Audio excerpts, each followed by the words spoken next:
All right. Okay. I can start this one off. Leviticus. Leviticus 1.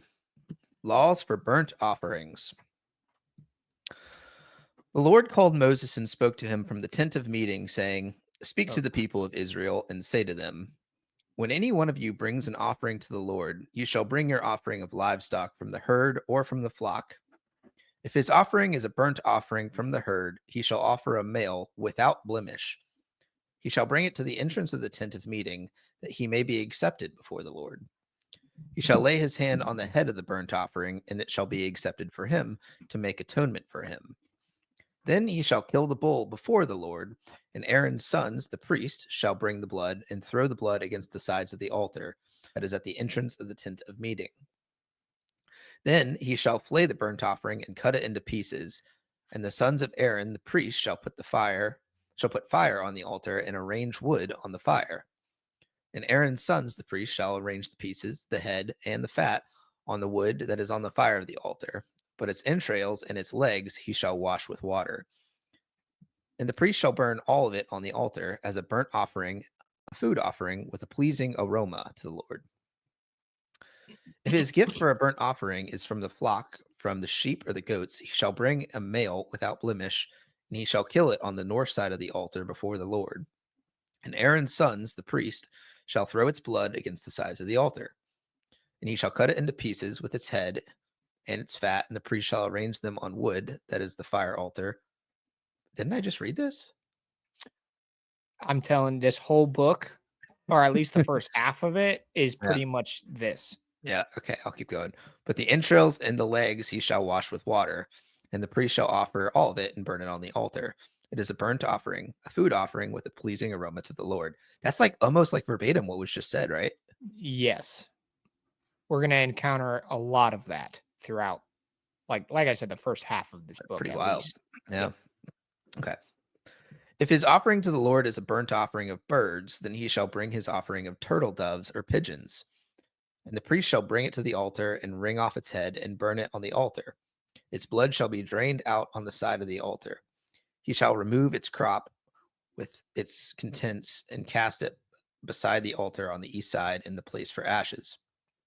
He shall tear it open by its wings, but shall not sever it completely. And the priest shall burn it on the altar, on the wood that is on the fire. It is a burnt offering, a food offering with a pleasing aroma to the Lord. This episode is not safe for vegans. Yeah, they'd be really upset. If you're in PETA, don't listen to this. A little too late now. Yeah, right. Yeah.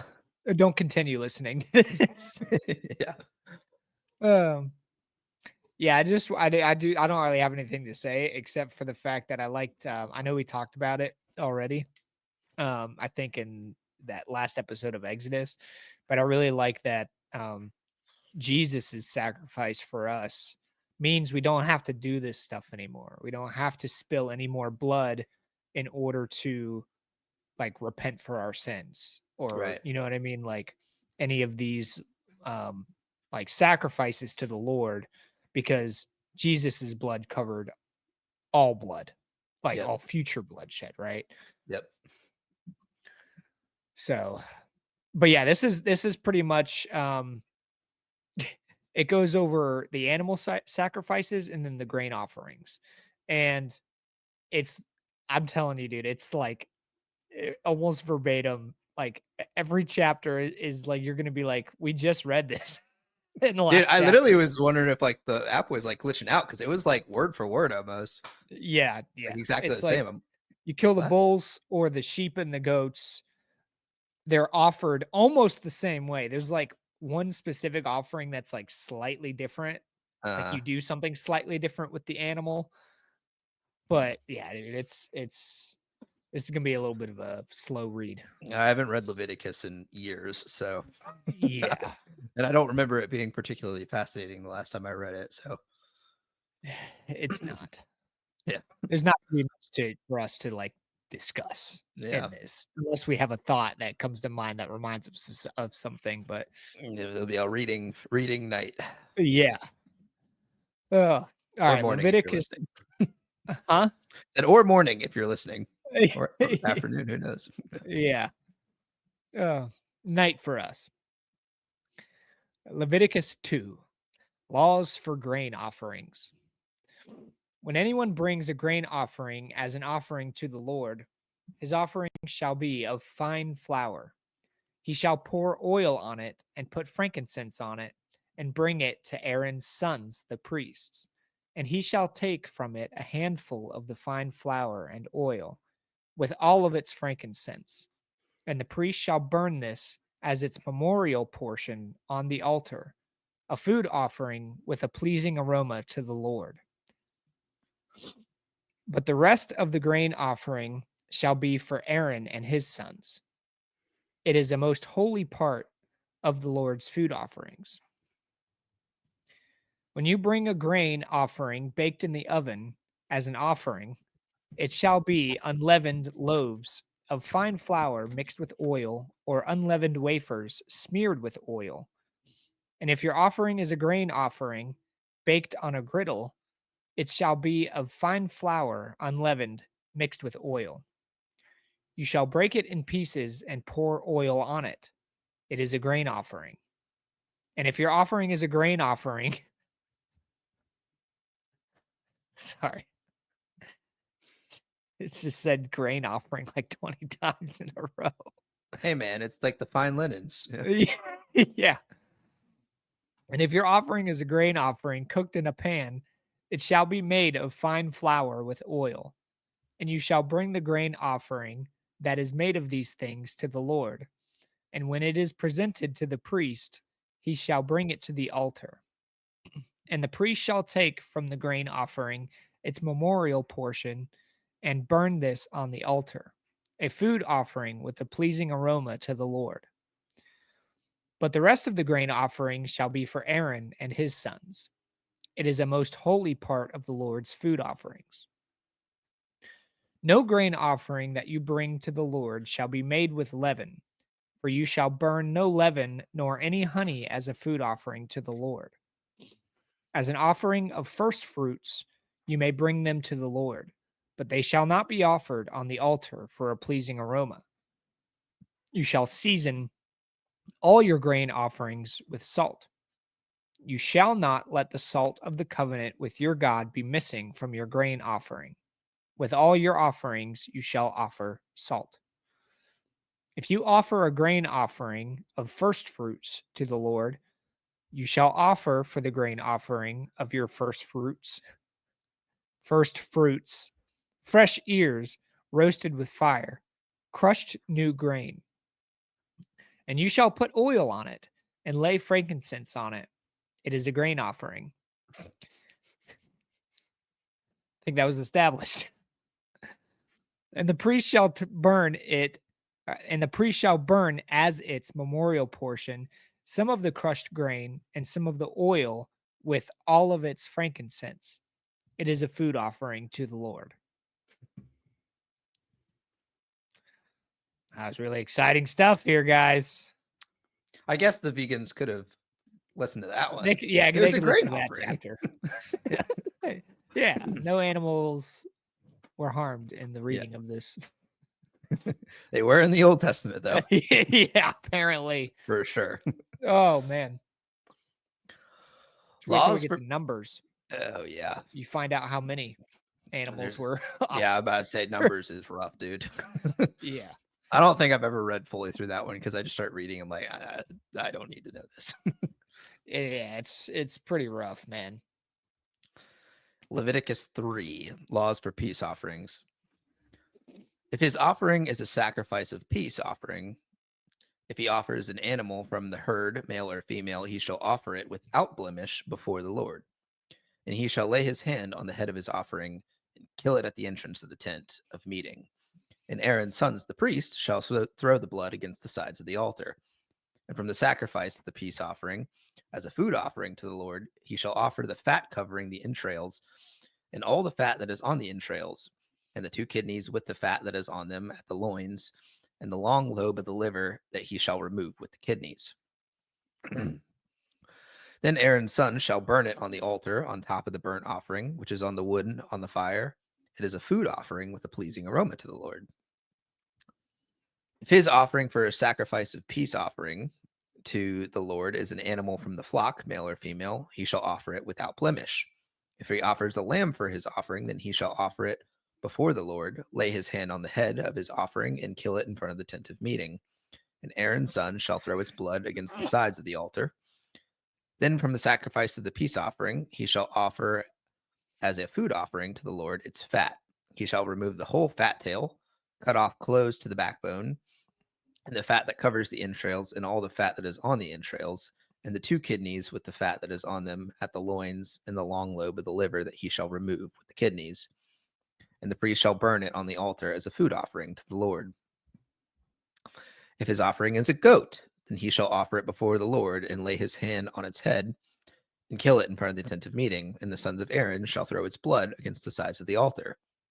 Then he shall offer from it as his offering for a food offering to the Lord, the fat covering the entrails and all the fat that is on the entrails, and the two kidneys with the fat that is on them, and the loins and the long lobe of the liver he shall remove with the kidneys. And the priest shall burn them on the altar as a food offering with a pleasing aroma. All fat is the Lord's.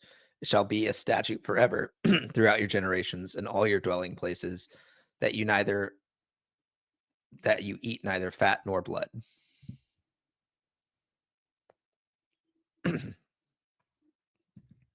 It's interesting that it says all the fat is the Lord's. That's like the best part. And then you, in all your It's where the dwelling flavor. places, you eat neither fat nor blood. The blood part I get, but the fat, man, come on, that's where all the flavor is. You want to leave some for me, God? I mean, he knows where it's at. I mean, it says offering with a pleasing aroma. Like the Lord knows what's good. The fat is the best part. I mean, that's why Yeah, ribeyes are so good. yeah. It is fascinating. It's like I kind of wonder what the mentality behind that is. Is it because it's the best part and it's just pleasing to the Lord, or is it like God doesn't want us to eat a bunch of the fat off the animal? I don't know. Maybe because it's the best part. He wants it for himself. I don't know.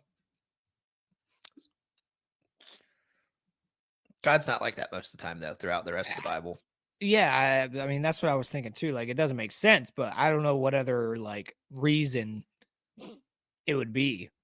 I guess for the offering, but in that, Yeah, you're offering it to him as like, well, like this next one's a sin offering. So I mean, it makes sense that you're giving him the best part because it's an offering to him, right? right? Yeah, I guess because like in the what they're doing here, like the rest of the like the lean meats is not offered up. It doesn't say that those will be burnt.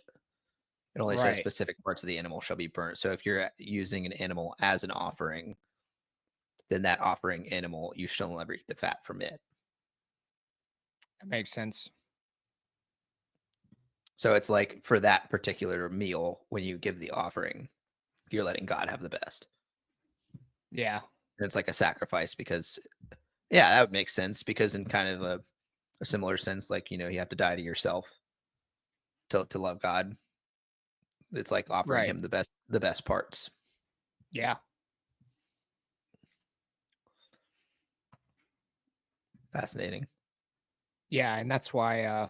Yeah, that's why we try to steer away from sin as much as possible, right? We want to give him the best part of ourselves as well, right? Mm-hmm. But indulging in sin, it would not be doing that. It'd be doing the opposite.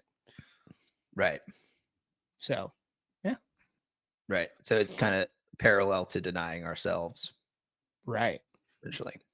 Yeah, Yeah, there's a lot of that in the Old Testament law, but it just gets covered up by some of like the craziness of the actions.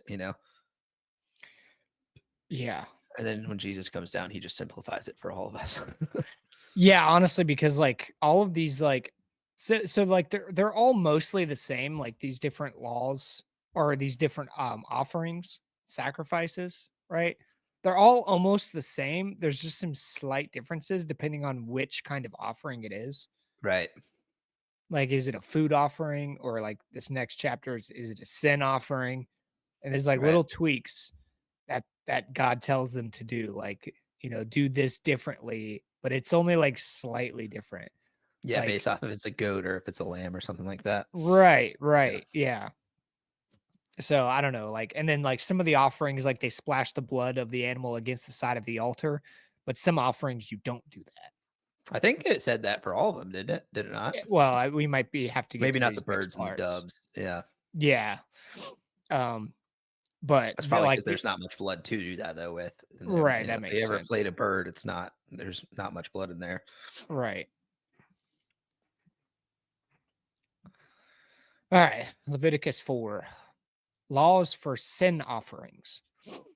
And the Lord spoke to Moses, saying, Speak to the people of Israel, saying, If anyone sins unintentionally in any of the Lord's commandments about things not to be done, and does any one of them, if it is the anointed priest who sins, thus bringing guilt on the people, then he shall offer for the sin that he has committed a bull from the herd without blemish to the Lord for a sin offering.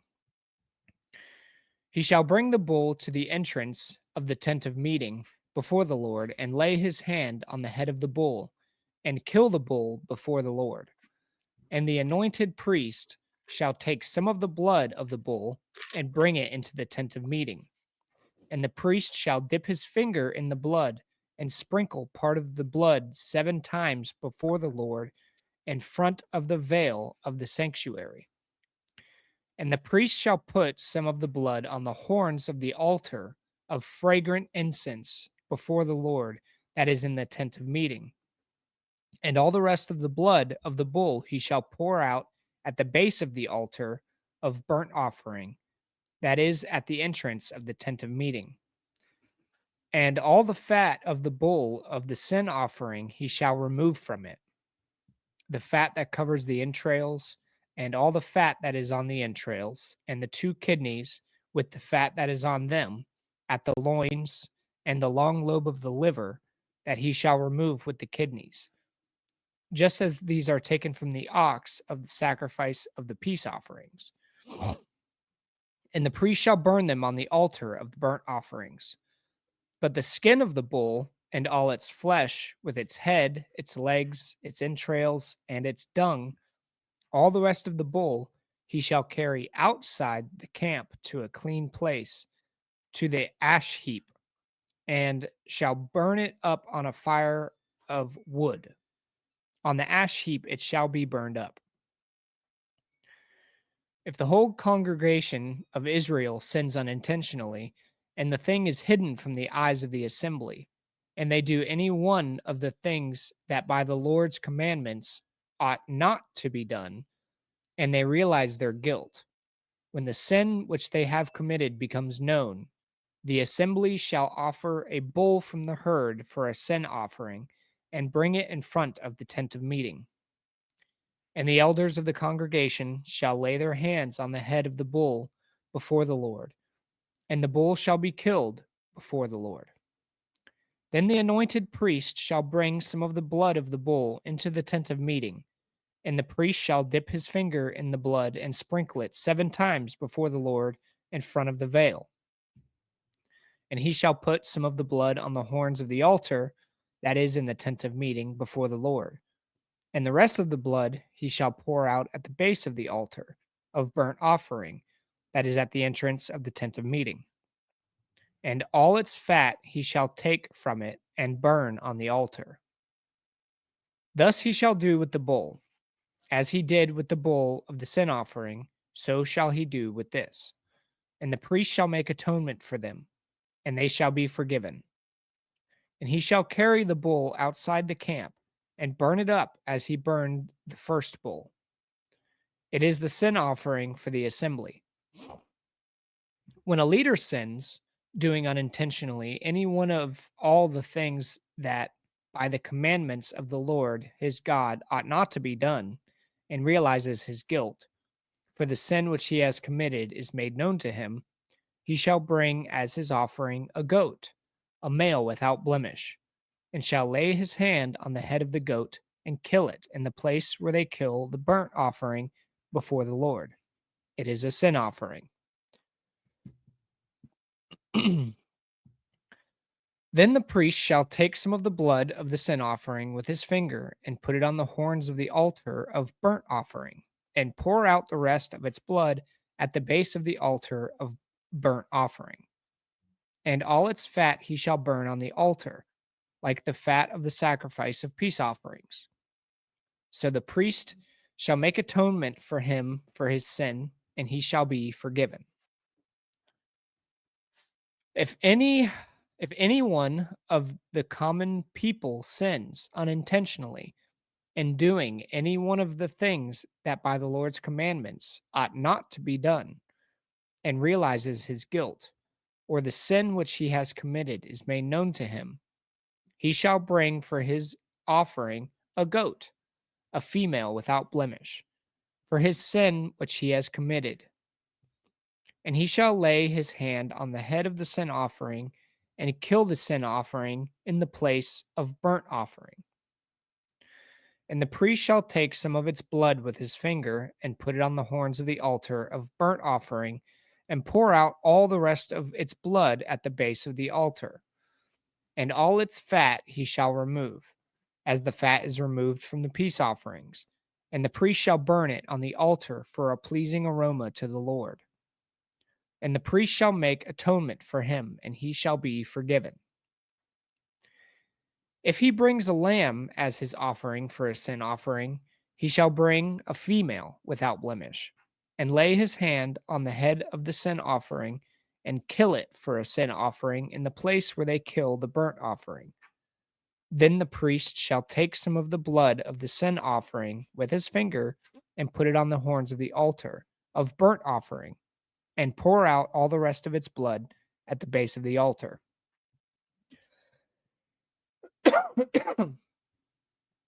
And all its fat he shall remove, as the fat of the lamb is removed from the sacrifice of peace offerings, and the priest shall burn it on the altar on top of the Lord's food offerings. And the priest shall make atonement for him for the sin which he has committed, and he shall be forgiven. It's kind of fascinating that God's telling us that, like, for certain sins, it requires a certain sacrifice. But Yeah, or like within it that, depends on who's sinning too. right, and depending on that too, the sacrifices are different. So, like, right here, he was talking about, like, if Israel sins together, then it has to be a female of whatever animal it is that you sacrifice. Like, there was like a lamb. Um, Yeah, when a leader sins, yeah. and then like when the assembly sins. So it's like it's a little bit more of a severe consequence of the offering, because when you're killing a female, you're also killing its children and its offspring that hasn't been born yet. You know what I mean? So you're Right, cutting off something that can actually bring you more, which is right. fascinating. Yeah, So it's like they're heavier consequences, thus they require a heavier sacrifice. yeah. Yeah, and see through the sin offering, they never splash any of the blood against the altar either. They pour it Hmm. out at the base of the altar, Yeah. and they like sprinkle some of it and put it on the horns of the altar too. So it's like interesting. Like there's just some different like steps here depending on what kind of offering it is. Hmm. Yeah, that's fascinating. Yeah.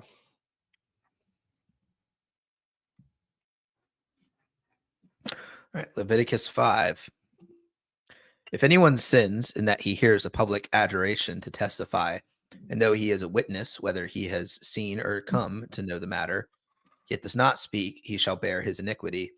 Or if anyone touches an unclean thing, whether a carcass or an unclean wild animal, or a carcass of unclean livestock, or a carcass of unclean swarming things, and it is hidden from him, and he has become unclean and he realizes his guilt, or if he touches human uncleanliness, of whatever sort of the uncleanliness may be with which one becomes unclean, and it is hidden from him, when he comes to know it and realizes his guilt, or if anyone utters with his lips a rash oath to do evil or to do good, any sort of rash oath that people swear, and it is hidden from him when he comes to know it, and he realizes his guilt in any of these, when he realizes his guilt in any of these and confesses the sin he has committed, he shall bring the Lord as his compensation for the sin that he has committed a female from the flock, a lamb or a goat for a sin offering, and the priest shall make atonement for him for his sin.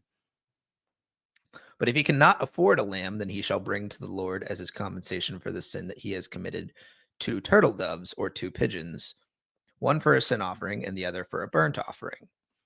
He shall bring them to the priest, who shall offer first the one for the sin offering. He shall wring its head from its neck, but shall not sever it completely. And he shall sprinkle some of the blood of the sin offering on the side of the altar, while the rest of the blood shall be drained out. At the base of the altar, it is a sin offering. Then he shall offer the second for a burnt offering, according to the rule. And the priest shall make atonement for him for that sin he has committed, and he shall be forgiven. But if he cannot afford 2 turtle doves or 2 pigeons, then he shall bring as his offering for the sin that he has committed a tenth of an ephah of fine flour for a sin offering. He shall put no oil on it, and shall put no frankincense on it, for it is a sin offering. And he shall bring it to the priest, and the priest shall take a handful of it as its memorial portion, and burn this on the altar, on the Lord's food offering. It is a sin offering. Thus the priest shall make atonement for him for which sin he has committed in any one of these things, and he shall be forgiven. And the remainder shall be for the priests, as it is in the grain offering. So there was blood spilt for the birds on that one. Sprinkled on the side of the altar. Yep. Yeah. Laws for guilt offerings.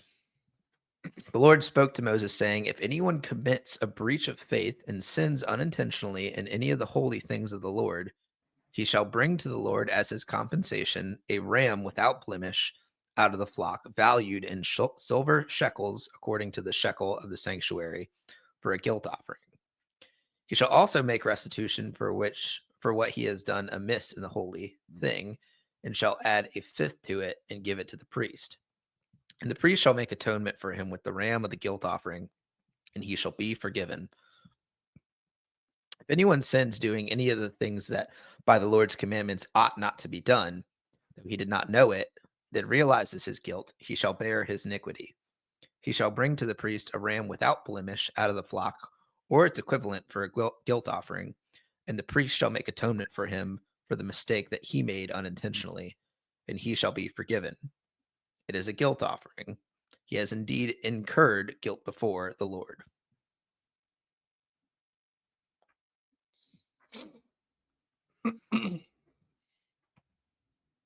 So what do we have so far? We have a guilt offering, a sin offering, and a food offering. I think so. Didn't it mention a peace offering? Oh yeah, peace offering too. Yep.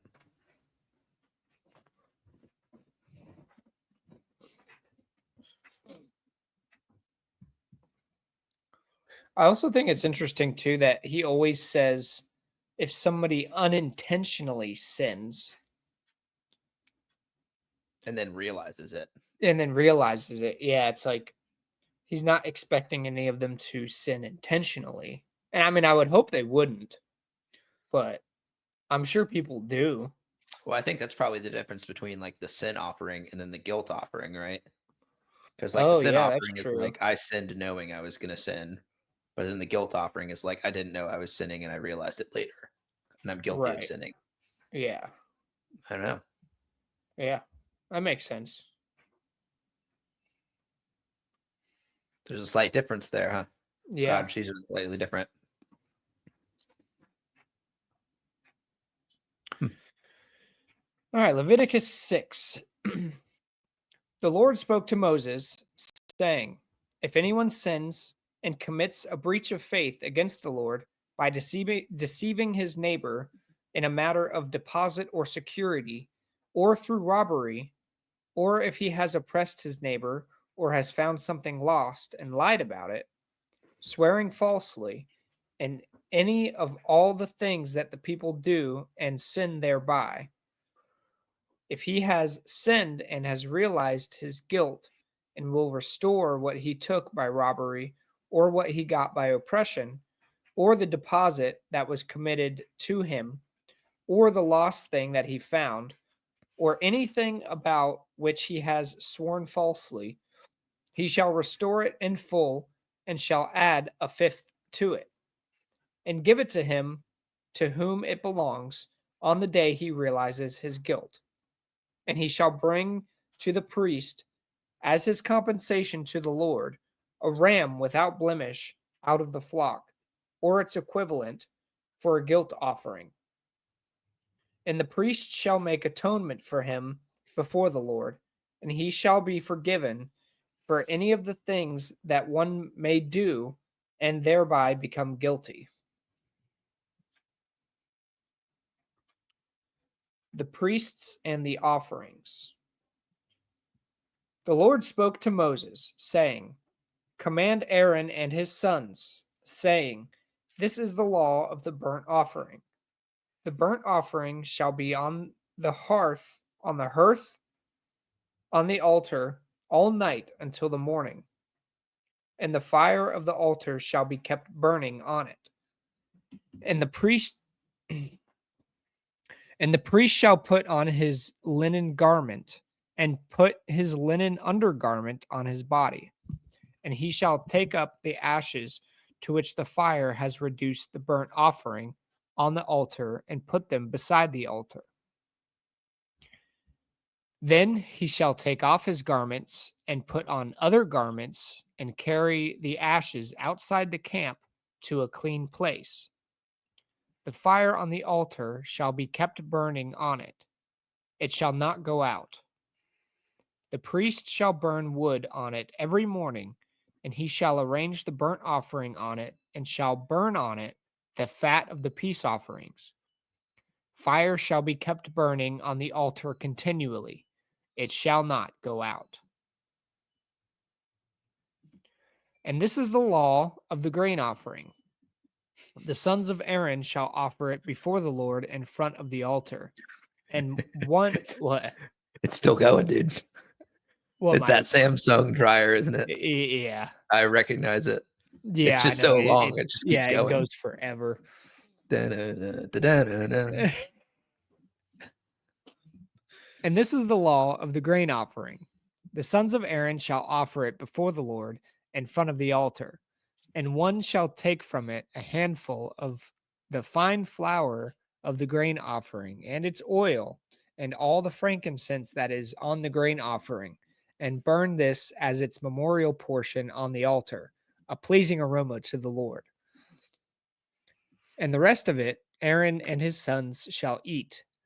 It shall be eaten unleavened in a holy place. In the court of the tent of meeting they shall eat it. It shall not be baked with leaven. I have given it as their portion of my food offerings. It is a thing most holy, like the sin offering and the guilt offering. Every male among the children of Aaron may eat of it, as decreed forever throughout your generations, from the Lord's food offerings. Whatever touches them shall become holy. The Lord spoke to Moses, saying, This is the offering that Aaron and his sons shall offer to the Lord on the day when he is anointed: a tenth of an ephah of fine flour as a regular grain offering, half of it in the morning and half in the evening. It shall be made with oil on a griddle. You shall bring it well mixed and baked pieces like a grain offering, and offer it for a pleasing aroma to the Lord. The priest from among Aaron's sons, who is anointed to succeed him, shall offer it to the Lord as decreed forever. The whole of it shall be burned. Every grain offering of a priest shall be wholly burned. It shall not be eaten. The Lord spoke to Moses, saying, Speak to Aaron and his sons, saying, This is the law of the sin offering. In the place where the burnt offering is killed, shall the sin offering be killed before the Lord. It is most holy. The priest who offers it for a sin shall eat it. In a holy place it shall be eaten, in the court of the tent of meeting. Whatever touches its flesh shall be holy, and when any of its blood is splashed on a garment, you shall wash that on which it was splashed in a holy place. And the earthenware vessel in which it is boiled shall be broken. But if it is boiled in a bronze vessel, that shall be scorned and rinsed in water. Every male among the priests may eat of it. It is most holy. But no sin offering shall be eaten from which any blood is brought into the tent of meeting to make atonement in the holy place. It shall be burned up with fire.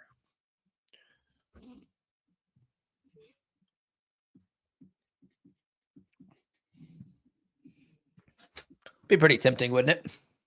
Have the whole tent smell like steak Yeah, and right? then not eat steak. Right? Yeah. You tell me you'd be making the rumblies. Yeah. It's like, nope, you're going to get unleavened bread. You get Yeah. flatbread Yeah. with no On a oil. griddle. Yeah. Actually, did they say that they could have oil on it? I think so. I don't know. I don't remember. All right. Leviticus 7. Dang, we're only 38 minutes in, too, and we're already on 7. Oh, are we really? We're Wow. cruising. Yeah, buddy. Not really much to discuss, though. It's pretty straightforward stuff. Yeah.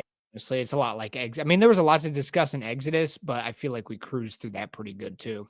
Yeah. It's just because there's some chapters where it's like, nah, not much to talk about here. Yeah. All right. This is the law of the guilt offering. It is most holy. In the place where they will kill the burnt offering, they shall kill the guilt offering, and its blood shall be thrown against the sides of the altar. And all its fat shall be offered, the fat tail, the fat that covers the entrails, the 2 kidneys with the fat that is on them at the loins, and the long lobe of the liver that he shall remove with the kidneys. The priest shall burn them on the altar as a food offering to the Lord. It is a guilt offering. Every male among the priests may eat of it. It shall be eaten in a holy place. It is most holy. The guilt offering is just like the sin offering. There is one law for them. Oh, fascinating. Okay, we were talking about that before. The priest who makes atonement with it shall have it. And the priest who offers any man's burnt offering shall have for himself the skin of the burnt offering that he has offered. And every grain offering baked in the oven, and all that is prepared on a pan or a griddle shall belong to the priest who offers it. And every grain offering mixed with oil or dry shall be shared equally among all the sons of Aaron. There we go, mixed with oil or dry. And this is the law of the sacrifice of peace offerings that one may offer to the Lord. If he offers it for thanksgiving, then he shall offer it with the thanksgiving sacrifice, unleavened loaves mixed with oil, unleavened wafers smeared with oil, and loaves of fine flour well mixed with oil. With the sacrifice of his peace offerings for thanksgiving, he shall bring his offering with loaves of unleavened bread, of leavened bread, and from it he shall offer 1 loaf from each offering as a gift to the Lord. It shall belong to the priest who throws the blood of peace offerings, and the flesh of the sacrifice of his peace offerings for thanksgiving shall be eaten on a day of his offering. He shall not leave any of it until the morning. But if the sacrifice of his offering is a vow offering or a free will offering, it shall be eaten on the day that he offers his sacrifice. And on the next day, what remains of it shall be eaten. But what remains of the flesh of the sacrifice on the 3rd day shall be burned up with fire. If any of the flesh of the sacrifice of this peace offering is eaten on the 3rd day, he who offers it shall not be accepted, neither shall it be credited to him. It is tainted, and he who eats of it shall bear his iniquity. Flesh that touches any of the unclean things shall not be eaten. It shall be burned up with fire. All who are clean may eat flesh, but the person who eats of the flesh of the sacrifice of the Lord's peace offerings, while an uncleanliness is on him. Sorry, I wanted to make sure I'm pronouncing that. It's not really cleanliness, it's uncleanness. My bad. Yeah. Same thing. While an Yeah. uncleanness is on him, that person shall be cut off from his people. And if anyone touches an unclean thing, whether human uncleanness or an unclean beast or any unclean detestable creature, and then eats some flesh from the sacrifice of the Lord's peace offerings, that person shall be cut off from his people. The Lord spoke to Moses, saying, Speak to the people of Israel, saying, You shall eat no fat of ox or sheep or goat, fat of an animal that dies of itself, and the fat of the one that is torn by beasts may be put to any other use, but on no account shall you eat it. For every person who eats of the fat of the animal, of which a food offering may be made to the Lord, shall be cut off from his people. Moreover, you shall eat no blood whatsoever, whether of fowl or of animal, in any of your dwelling places. Whoever eats any blood, that person shall be cut off from his people. The Lord spoke to Moses, saying, Speak to the people of Israel, saying, Whoever offers the sacrifices of his peace offerings to the Lord shall bring his offering to the Lord from the sacrifice of his peace offerings. His own hand shall bring the Lord's food offerings. He shall bring with the fat, or he shall bring the fat with the breast, that the breast may be waved as a wave offering before the Lord. The priest shall burn the fat on the altar, but the breast shall be for Aaron and his sons. And the right thigh you shall give to the priest as a contribution from the sacrifice of your peace offerings. Whoever among the sons of Aaron's offers the blood of peace offering, and the fat shall have the right thigh for a portion. For the breast that is waved and the thigh that is contributed, I have taken from the people of Israel out of the sacrifices of their peace offerings, and have given them to Aaron the priest and to his sons as a perpetual due from the people of Israel. This is the portion of Aaron and of his sons from the Lord's food offering, from the day that they were presented to serve as priests of the Lord. The Lord commanded this to be given them by the people of Israel. From that day he anointed them. It is a perpetual due throughout their generations. This is the law of the burnt offering, of the grain offering, of the sin offering, of the guilt offering, of the ordination offering, and of the peace offering, which the Lord commanded Moses on Mount Sinai on the day he commanded the people of Israel to bring their offerings to the Lord in the wilderness of Sinai. Fascinating. So, how many is that? So, you got the burnt offering, the grain offering, the sin offering, the guilt offering, ordination offering, and the peace offering. So that's 6 of them. Yeah. At least as far as we can remember, right? I just read it. It's the 37. Oh, okay. Just highlighted it on mine. Oh,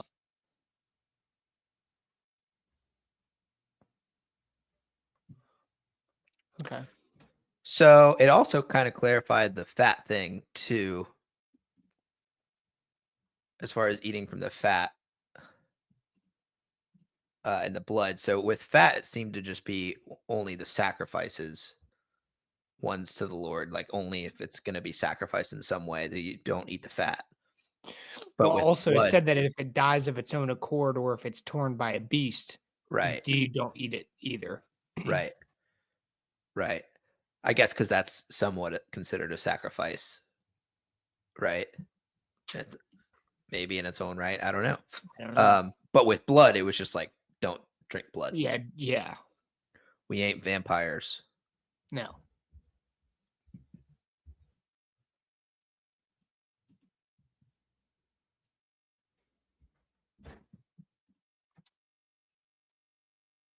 You good to move on? Yep. Leviticus 8. Consecration of Aaron and his sons. The Lord spoke to Moses, saying, Take Aaron and his sons with him, and the garments and the anointing oil, and the bowl of the sin offering, and the 2 rams, and the basket of unleavened bread, and assemble all the congregation at the entrance of the tent of meeting.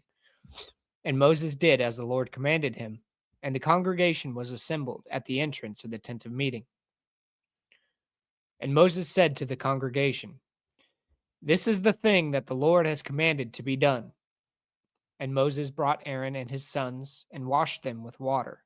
And he put the coat on him and tied the sash around his waist and clothed him with the robe and put the ephod on him and tied the skillfully woven band of the ephod around him, binding it to him with the band. and he placed the breastpiece on him. And in the breastpiece, he put the Urim and the Thummim. Urim and Thummim is how I've always pronounced it. Oh, Urim and the Thummim. And he set the turban on his head. And on the turban in front, he set the golden plate, the holy crown, as the Lord commanded Moses. Then Moses took the anointing oil and anointed the tabernacle and all that was in it, and consecrated them. And he sprinkled some of it on the altar 7 times, and anointed the altar and all its utensils, and the basin and its stand, to consecrate them. And he poured some of the anointing oil on Aaron's head, and anointed him to consecrate him. And Moses brought Aaron's sons and clothed them with coats, and tied sashes around their waists, and bound caps on them, as the Lord commanded Moses. Then he brought the bull of the sin offering, and Aaron and his sons laid their hands on the head of the bull of the sin offering, and he killed it. And Moses took the blood with his finger, put it on the horns of the altar around it, and purified the altar, and poured out the blood at the base of the altar, and consecrated it to make atonement for it.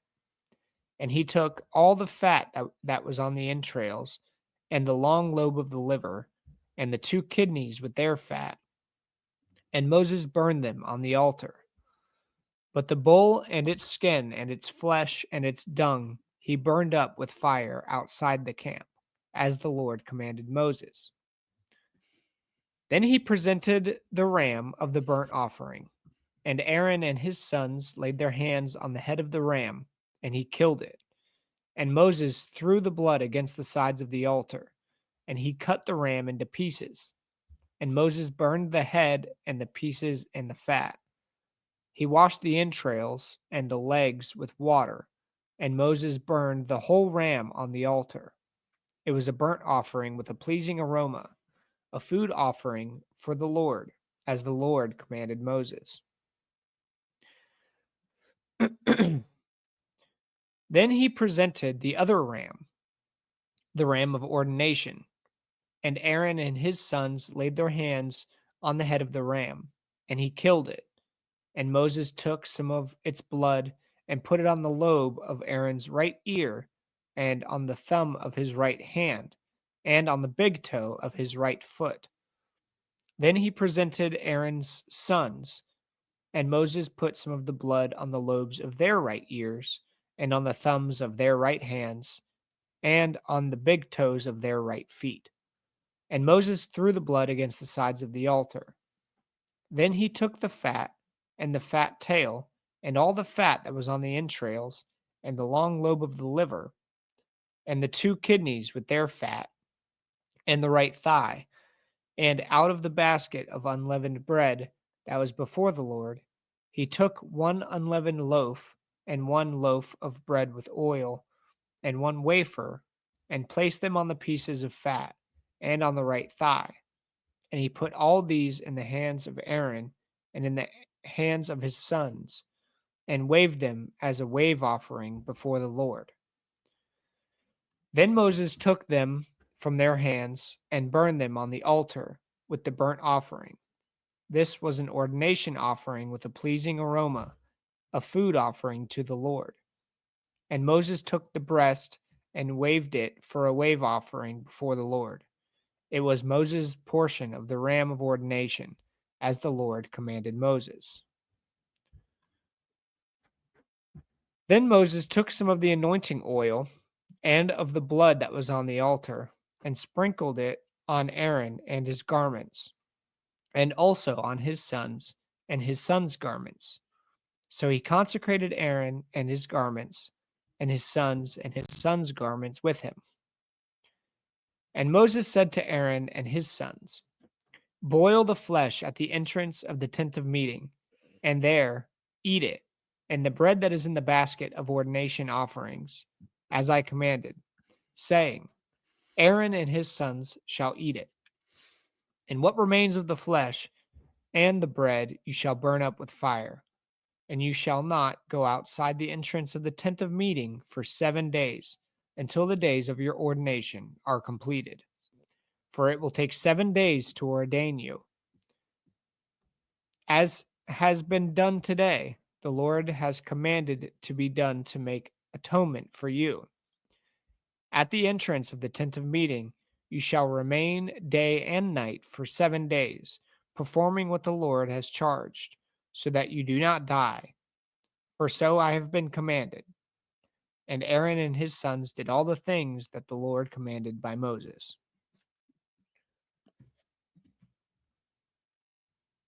Oh, it's a pretty complicated ordination there. Yeah, for sure. And it's interesting because, like, when the Lord was going over all this stuff, I don't remember him saying to put it on like the lobes of their ears and on their thumbs and toe. Yeah. So, I actually highlighted that area. did you? Like, didn't really want to bring it up because I don't really want to talk about this, but when I don't know if I want to talk about this or not. Well, then don't if you don't want to. I'll talk to you about it after the podcast. All right. I don't want to like go into this territory like recording. So Oh, okay. yeah, but That's I fine will with me. tell it to you. Okay. But it has to do with that verse. Oh, interesting. What verse was that? 23.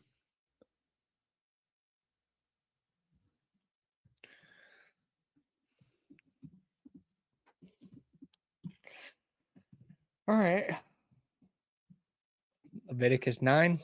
Leviticus 9. Oh, by the way, at the end of this podcast too, I do want to uh circle back because I took a screenshot of something because last time we were reading, um, like towards the end of Exodus, we were saying how boring it was, Mhm. and I saw something on it that just completely brought it to life. What we just read is Oh, very really?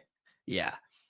Um, so we can mention it now, or we can mention it at the end. It's up to Why you. not do it now? So yeah.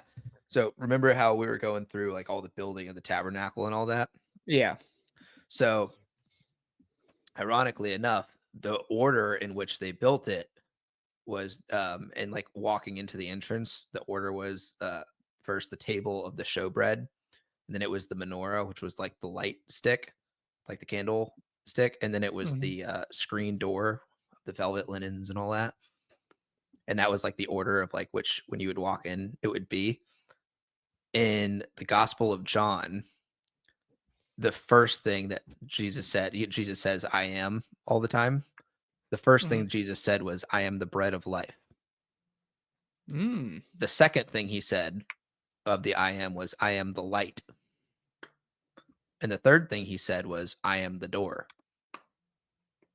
Perfectly lining up with Interesting. the order of how it was going into the tabernacle. It You know actually what? keeps going. So number 4 was the altar, and then that's like where you meet with God, essentially. And the fourth I am was I am the good shepherd. And it just keeps going. So 5 was the laver. I don't remember what that is. Uh, The but labor, he's the resurrection of life. yep, yep. And that's what he is. He said, I am the resurrection. And then 6 was screened to the courtyard gate. The sixth I am was I am the way.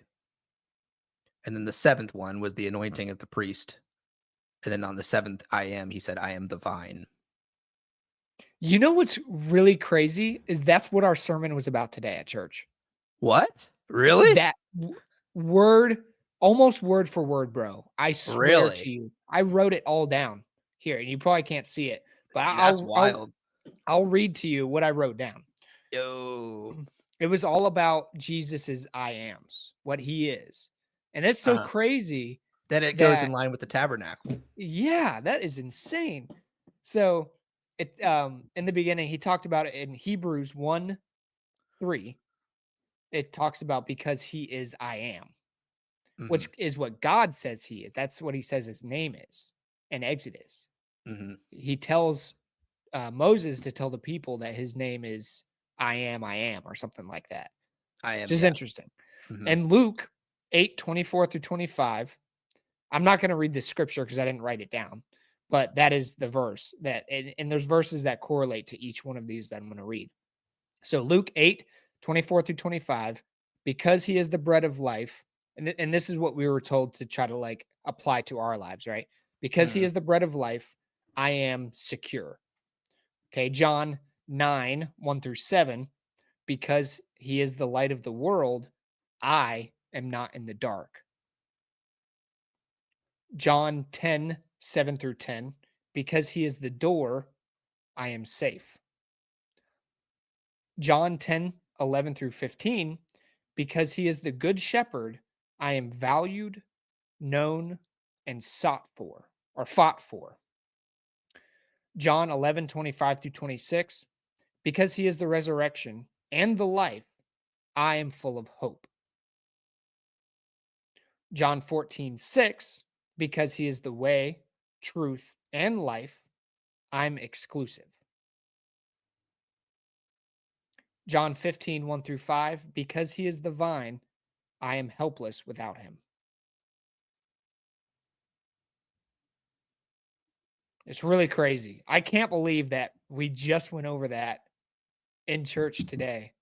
And Dude, I was that's one of the compelled to write all of this stuff down as because I really want to start writing a bunch of stuff down as like for each church service because I want to try to retain this as much as possible. see, that's one of those moments right there where it's like, how do you know God's real? It's like things like that happen all the time when you Yeah, get dude, it's wild. that's still crazy though. I can't believe that because I wrote that this has been what day did I screenshot? This was like a week ago that yeah, this was on Monday that I screenshotted Really, this. last Monday. Yeah, this past Monday. Wow. Yeah. Yeah, yeah, yeah. So almost full week ago. It was the day after we read it. And that's Yeah. crazy that I just like went through That that whole today with my sermon. church. Yeah, because you were like, yeah, the resurrection. I'm like, how did you know that? That's Yeah, pretty dude, crazy, that's insane to me. isn't it? Yeah, dude, that's awesome. Yeah. Wow. So that I mean, completely brings new light to the tabernacle. You Yeah, know what I mean? Like, cause it yeah, just it like does. everything just completely changes on that. Because Yeah. Jesus actually fulfilled yet another thing that was never even mentioned that he fulfilled. Yep. Crazy. Yeah, that's crazy. And that's the thing that you don't really realize until like someone tells it or maybe until it clicks. But God foreshadows so much stuff. Like Yep. since Genesis, like he's foreshadowed a lot of stuff and like seeing it come to light in through the stories of Jesus and stuff. It's just crazy, dude. That's insane. Wow. And Yeah. it's cool because like we didn't have our normal pastor today. It was actually another guy who's been going to that church like his whole life pretty much, but he usually does the youth group stuff. But we're With kind youth of in a pastor. Yeah. segue between like sections of like what we're reading or like what we're studying essentially. So they wanted to put him in today to talk about this stuff before we move on to the next like chapter essentially. It's actually going to be a book. So what's really cool is that our main pastor, his name's Justin, he came on before Madison did.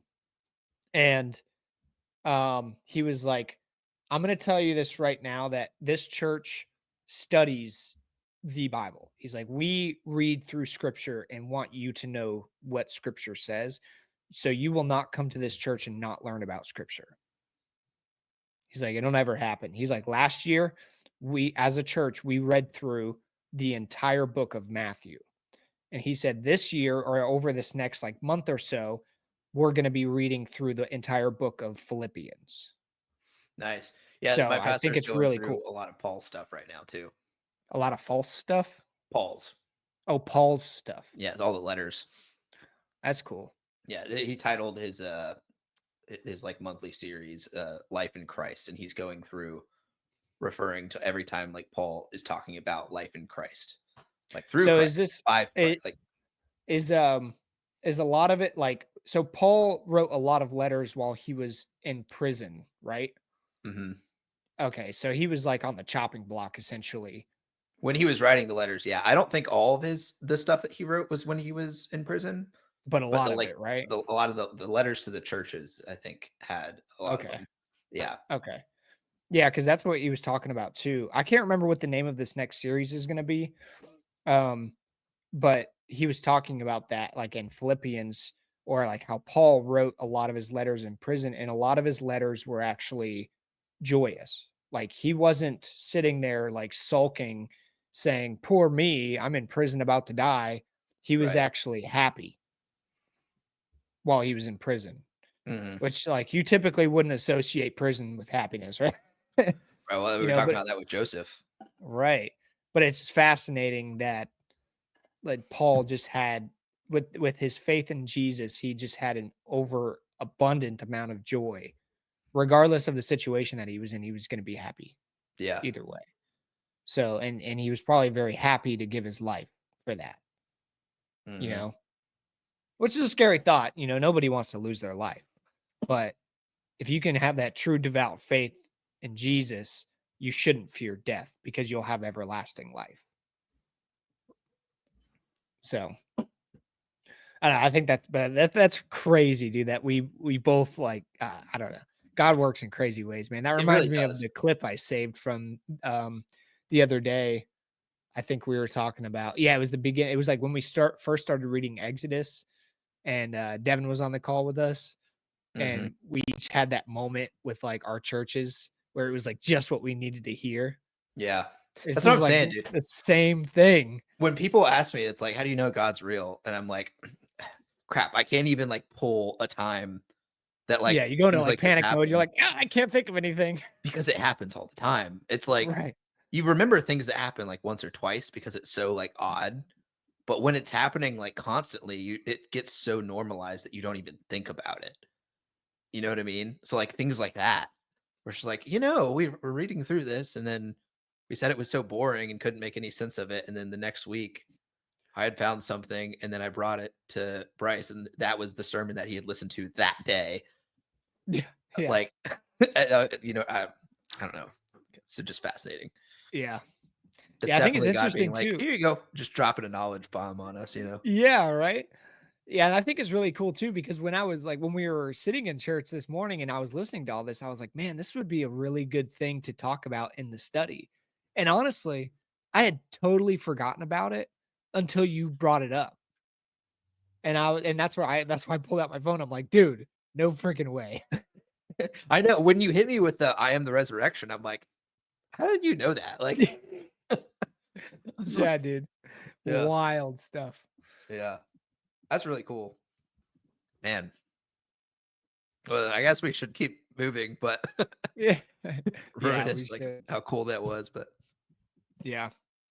I also wouldn't mind doing some videos of, like, us, like, talking about the scripture that we learned in church as well. yeah, That'd be an interesting dynamic because since I'm writing down all the verses anyway, because they always have it pop up on the screen, I'm like, "I gotta write this down." It would be cool to, like, go through and be like, "This is what we read about today, and this is what we talked about."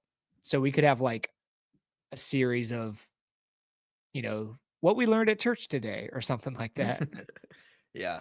Honestly, if we get more time to like really put into this, that would be. I have a bunch of ideas that I would love to do, but I know it's realistically, hard this is because 'cause we're kind already of hard doing it enough to twice keep a up with. week. Yeah, yeah. On top of working a full time job, still Yeah. trying to live a healthy life. Yeah, but we could also, break up the, books. So, like, in between books, maybe we can do those. Yeah, that's Like, not a bad idea. you know what I mean? Yeah, So, like, after we finish Leviticus, before moving on to Numbers, we can do some of those other ideas yeah, that's a good idea. instead, Yeah, and just replace it on Sundays with, because the Old Testament's like, it's important to know, and it has a lot of good, like, topics to bring up, but it could also be very boring. I'm excited to get to like Kings and Chronicles stuff like that. Yeah, yeah, Like, yeah, yeah, that kinda stuff. yeah, Like, was Daniel. it Solomon? Yeah, Solomon, like all that kind of stuff. That's gonna be Yeah, that stuff's Proverbs, pretty dude, good. Proverbs is gonna be Proverbs, a lot to Ecclesiastes. unpack, Yeah, yeah, probably. Um, But yeah, no, I'm excited to get to that stuff as well. But Yeah, like we just got to get over the Leviticus and beginning hump. Numbers and stuff like that, I'm Yeah, like, oh once you get God. past the beginning hump, you're cruising for the most part. Yeah, I really like learning more about like this is all about the laws. I like Hmm. hearing about the stories, Yeah, of like David and stuff like that. yeah, exactly. Although there's a lot of prophecy in there too. Like reading Isaiah, you're kind of like, what is going on? Oh yeah. Yeah. Um, Because it's just him speaking about prophecies to come. yeah, Is that what Isaiah you're is a lot of saying? prophecy. It's very much like similar to like Revelations. A lot of it's talking about the end times quite a bit. It's talking about the coming of Jesus. Mm, Um, but that's a lot of what it is. yeah. So it's kind of harder reading, just like when Yeah. you're reading Revelations, you're like, what does this mean? A giant Yeah. dragon's gonna fall from the sky. There's gonna be something that talks back to us, and we're gonna worship it. Right? It's AI. Dude, I mean, honestly, that's what I wonder too. Like when you're reading through Revelations, like you read this stuff and you're like, what? Like, am I really gonna like, well, and we may not see it in our lifetime, but if we did, it's like, would I really like see this thing that they're describing, or would it look different to us because we're not like as in tune with the spiritual side of things? Right. Like, I don't know. Like, Well, so like Jesus coming forth as the lamb to go down to earth and be the sacrifice, like that was what that was being seen in heaven. And it says that, like this was in heaven. So when the dragon was cast out of heaven and fell into the ocean, I I, I would imagine that we would probably see it differently, you know. right? But what that comes in the form of, Lord knows. You know what I mean? It could be aliens. Like could be AI. It could be very metaphorical. You know what I mean? It could it be like this asteroid that's headed our way? Have you heard about that? Yeah. Like it's the asteroid, like who knows Yeah, you know how it what's could happen. crazy about that too is I was asking Bailey because she was telling me about it. I had no clue until she told me. And she's like, "Yeah, there's like this asteroid coming and it's like projected to hit Earth and there's nothing we can do about it." And I was like, "Really? Like how much time do we have before it hits?" And we looked it up, Like a few 150 years. years. Oh, it's 150? I thought it was That's like what it's 7 or that's what something it like said that. on the article, bro. Oh, Unless it's wow. a different asteroid we're talking about. Like if we're talking about two different ones. But the one that we're talking about No, the one specifically, that's I been think in his all name the started with headlines a B. recently. Yeah. I'm pretty sure. Does it start with a B? The name of it? I don't know. Okay, well, I'm pretty sure it started with a B, the one we were looking at. And I was like, really? There's not enough time? Don't we have like anti-asteroid stuff? Dude, I feel Like, like this happens like every couple of years where it's like an asteroid's gonna hit Earth and we're gonna die, and then it's like everyone forgets about it, and then it never happens. Like, yeah. Well, and the funny thing is they said that like this asteroid has like the most likely chance of hitting Earth. It was still like under 1% chance oh wow, of it actually hitting us. And I was like, why is everybody freaking out about this stuff? Like, it's all over the news and social media. And like, I think it's a scare tactic, man. It's to freak people out. there's definitely a lot of that going on right now. Yeah, yeah. But yeah, it's just another thing to distract us from what really matters. It instills fear in people's hearts. And Yeah, it's a terrible thing. That's why the people need to get in the word. yeah, They won't fear that stuff anymore. absolutely. Yeah, no. Right, well, let's continue. All right. Was it who read last? Hold on, let me go back and see. I think you did. Yeah, yeah, I read, yeah, because I remember reading the blood of the putting it on the lobe of the ear and the Right, right. thumb and the big toe. So yeah, Okay. Leviticus 9. The Lord accepts Aaron's offering. On the 8th day, Moses called Aaron and his sons and the elders of Israel, and he said to Aaron, take for yourself a bull calf for a sin offering and a ram for a burnt offering, both without blemish, and offer them before the Lord. And say to the people of Israel, take a male goat for a sin offering, and a calf and a lamb, both a year old, without blemish, for a burnt offering, and an ox, a ram for peace, an ox and ram for peace offerings to sacrifice before the Lord, and a grain offering mixed with oil, for today the Lord will appear to you. And they brought what Moses commanded in front of the tent of meeting, and all the congregation drew near and stood before the Lord. And Moses said, "This is the thing that the Lord had commanded you to do, that the glory of the Lord may appear to you." Then Moses said to Aaron, "Draw near to the altar and offer your sin offering and your burnt offering, and make atonement for yourself and for the people, and bring the offering of the people and make atonement for them, as the Lord has commanded." So Aaron drew near to the altar and killed the calf of the sin offering, which was for himself. And the sons of Aaron presented the blood to him, and he dipped his finger in the blood and put it on the horns of the altar and poured out the blood at the base of the altar. But the fat and the kidneys and the lobe of the liver from the sin offering he burned on the altar, as the Lord had commanded Moses. The flesh and the skin he burned up with fire outside the camp. Then he killed the burnt offering, and Aaron's sons handed him the blood, and he threw it against the sides of the altar. And they handed the burnt offering to him piece by piece, and the head he burned them on the altar. And he washed the entrails and the legs and burned them with the burnt offering on the altar. Then he presented the people's offering and took the goat of the sin offering that was for the people and killed it and offered it as a sin offering, like the first one. And he presented the burnt offering and offered it according to the rule. And he presented the grain offering, took a handful of it, and burned it on the altar, besides the burnt offering of the morning. Then he killed the ox and the ram, the sacrifice of peace offerings for the people. And Aaron's son handed him the blood, and he threw it against the sides of the altar. But the fat pieces of the ox and of the ram, the fat tail, and that which covers the entrails and the kidneys and the long lobe of the liver, they put the fat pieces on the breasts, and he burned the fat pieces on the altar. But the breast and the right thigh Aaron waved for a wave offering before the Lord, as Moses commanded. Then Aaron lifted up his hands towards the people and blessed them, and he came down from offering the sin offering and the burnt offering and the peace offerings. And Moses and Aaron went into the tent of meeting. And when they came out, they blessed the people, and the glory of the Lord appeared to all people. And the fire came out from before the Lord and consumed the burnt offering and the pieces of fat on the altar. And when all the people saw it, they shouted and fell on their faces. Boy, that must have been a sight to see, Wow. huh? Yeah, no doubt. Looks like something you'd see out of like the TV show Vikings or something. Right? Yeah. Could make a very dramatic scene out of that scene right there. Right.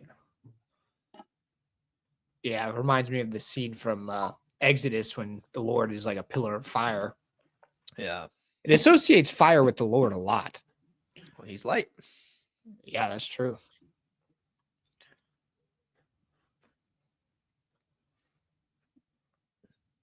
I mean, Jesus is described in Revelations as having fire for eyes. Yeah. And like bronze, like burnished bronze feet, Yep. which is cool. I actually saw someone do they made a little video and they were like, there's science behind Jesus walking on water. And I was like, thinking to myself, like, you don't really need science. I mean, to, to figure out how you can do that. But they took like this girl took like bronze or like copper. They look like little pennies, but they're not pennies. They were just like little discs of copper, and she dropped them in the water, and they sank because she just dropped them in there. But when she set them on there like carefully, they actually floated on top of the water, which is really cool. And it's Mm. interesting because when she put 3 of them together, like in a glass, they all would find their way to each other eventually. Mm. So I thought that was really cool. That is fascinating. Well, I do think that science can account for a lot of the stuff that happens, like that are considered miracles. It's like if it's possible, then there is a science behind it. Y- You know what I mean? But sometimes they're called miracles because they seem impossible. Yeah, they seem impossible, but there's probably some way that like, if it happened, then there's some way to prove it, right? Yeah. So Yeah. it's like you're furthering proving the miracle. Right. Like I don't the people who say that science discredits faith, that just never registers to me. It doesn't make sense. It's like, okay, just because there's a system behind how it works, why does it make it not real? Right. That who made the system? How did the system get there? Like, it's just such a bizarre concept to me. Well, yeah, and like we don't even really know like science wise, we don't even know how life was created. Right. You know what I mean? We're still trying to figure that out. Yeah. So it's like something that we can't understand, but it's explained perfectly in the Bible The of idea that how everything science was and faith created. can't go together is like the dumbest idea I think I've ever Yeah, it heard. is a Yeah. dumb idea. Yeah. It's like, Yeah, they're what? using science to prove like stuff that actually happened in the Bible. Like they're using science to prove stuff like that every day or Yeah, most of every the time. year at Yeah. least, you know. Yeah.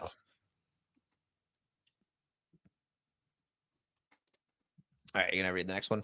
Yeah, I'll read the next one. No, Nadab and Abihu. Oh no. The death of Nadab and Abihu. Now Nadab and Abihu, the sons of Aaron, each took his censer and put fire in it and laid incense on it and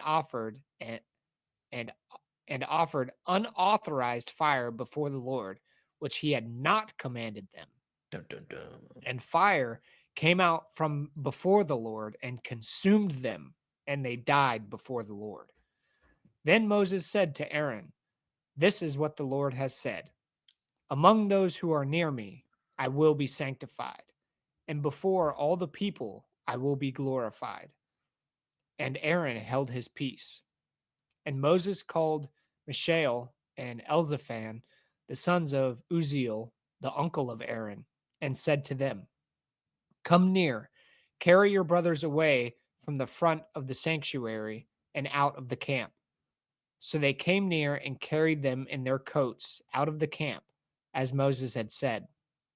And Moses said to Aaron and to Eleazar and Ithamar, his sons, "Do not let the hair of your heads hang loose, and do not tear your clothes, lest you die, and wrath come upon all the congregation.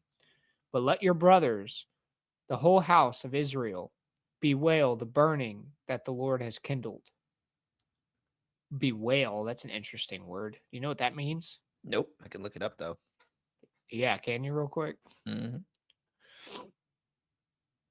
"And do not go outside the entrance of the tent of meeting, lest you die.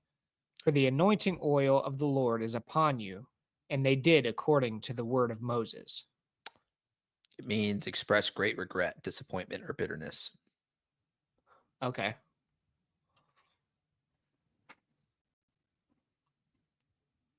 Good to know. Bewail. So regret the burning that the Lord has kindled. Right. Or what was the other one? Like bitterness. Like don't Hmm. be bitter Yeah. at the burning of his sons or their brothers. Right. I mean, they did something unauthorized, man, and you're in the presence of the Lord. You need to be careful. Did it And say what the unauthorized thing was? yeah, They put fire in it and laid incense on it and yeah. authored unauthorized fire.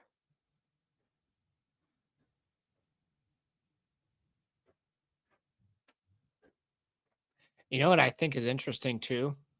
It doesn't say that the Lord like struck them with fire. It just says, "And fire came out from before the Lord and consumed them." It's almost like the fire just naturally did it because it was like almost like protecting God or something like that. Like, I don't know. I just thought that was interesting because it doesn't say like God did that to them on purpose. It just says that the fire came out from before him. Hmm. You know what I mean? Like, so I don't know. I just see that as like God doesn't even have to command it; it just happens. Well, I do think that there's an order to everything. And it's interesting. I was listening to a sermon online the other day about like the word created and more like ordered versus the Greek, which in I guess modern day translations, depending on which ones you read, they both are just proportioned out as created. Mm. But there's a difference between the two. Like one of the words was asa, and the other one was something else. I can't remember. It was one of the Latin or Greek words, um, and or I guess Hebrew. Um, and the difference between them was one truly was like created, like coming from nothing, and then the other one was like ordered, like more like brought forth kind of. And there Mm, was so a slight difference, but like has two different meanings. And within that, he was saying, um, I lost my train of thought on this. Um, oh yeah, so when he was like creating the world, like in Genesis, when he was actually creating the world, the old ancient word that was used in, I think it was the Hebrew, is what the Greek was written in. The word for it was the one that was ordered, not created, which is really mm, fascinating. So he was like ordering the world and how it actually works. So it's like putting a system in place essentially, mm. which is why I think like people who say like science disproves God is like kind of silly because God is like the creator of science.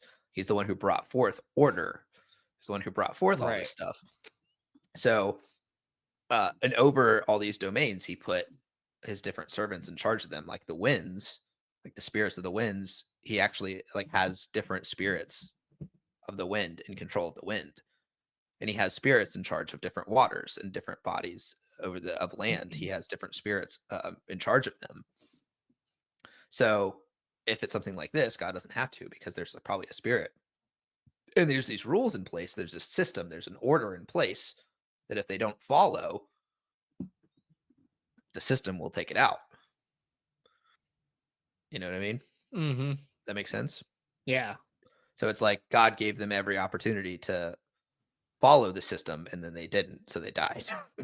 Right. Like, Right. dude, I'm telling you what you need to do. Yeah. Like, don't use your own thoughts to try to do something. Like, I literally spelled it out for you. Right. Yeah. So, And but there is an they order. chose to, right. Yeah. But And it's kind of they ironic. chose to use their own thoughts, and we're like, oh, we're just gonna do this, Yep. and the Lord used them as an example. Which is a struggle throughout all of humanity still to this Right. day, is that we Yeah. think our way is better. Right. And we still suffer consequences for that today. Yes, we do. So I don't know. It's fascinating. Yeah. All right. And the Lord spoke to Aaron. Oh no, let's make sure. Yeah. And the Lord spoke to Aaron, saying, drink no wine or strong drink, you or your sons with you, when you go into the tent of meeting, lest you die.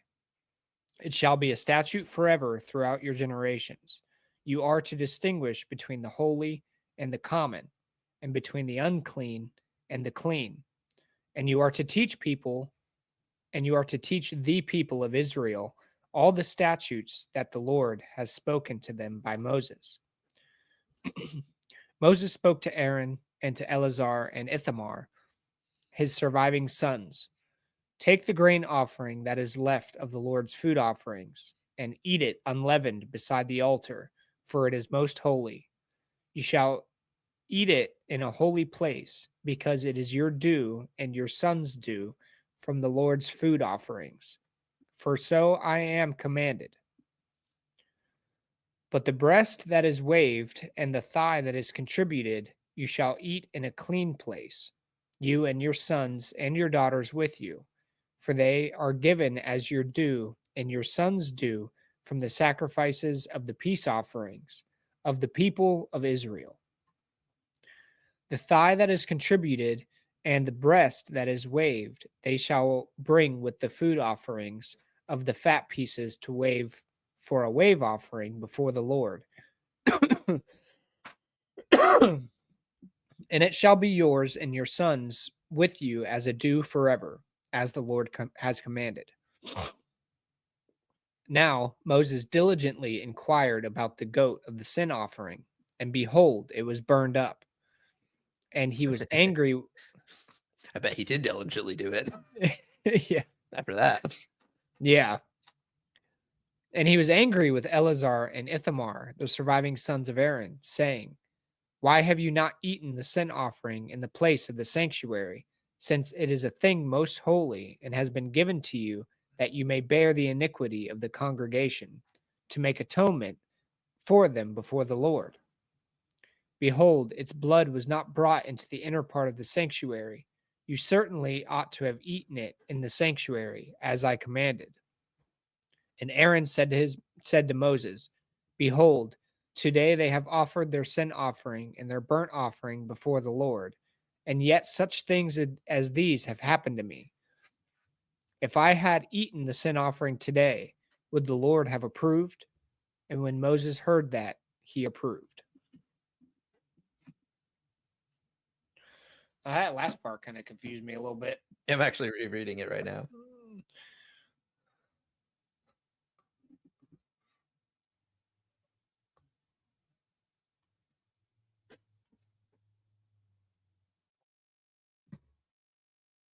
I mean, Aaron's saying that essentially, like, we still did all this stuff.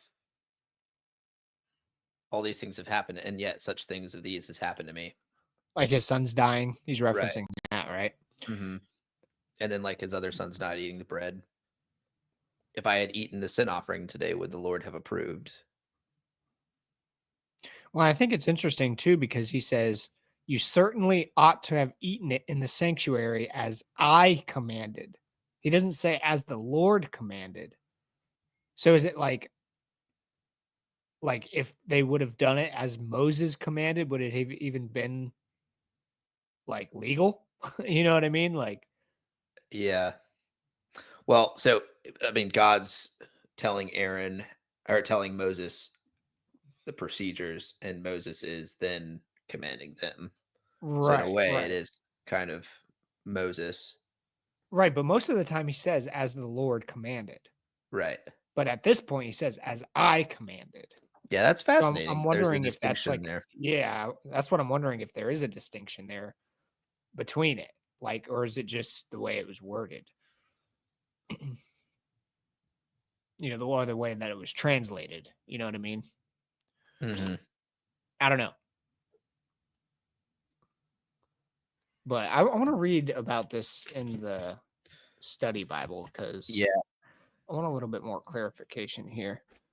Is it 10, 10, 19, and 20?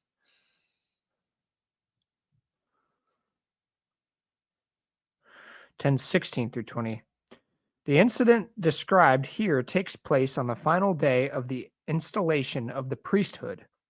Moses discovers that Eleazar and Ithamar have not followed the regulations of sacrifice given by God. It is dramatic because it follows so closely on the offense of Nadab and Abihu. Moses voices his anger.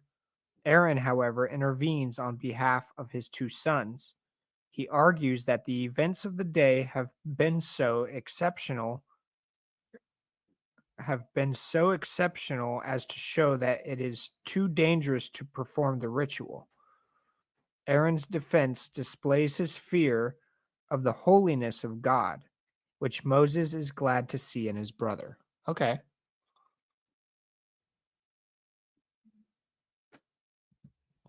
So even though they're supposed to be doing these things based on the way that the ritual is supposed to be held, because God is there and it's like the ritual of them coming to priesthood. Aaron's like, no, like all this stuff happening is way too much for us to like follow this strict. Like this is an almost like an exception. Right. And I think it's interesting because it says Aaron's defense displays his fear of the holiness of God. And the Bible teaches us that the only thing we should fear is God, Right. right? All right, that's interesting.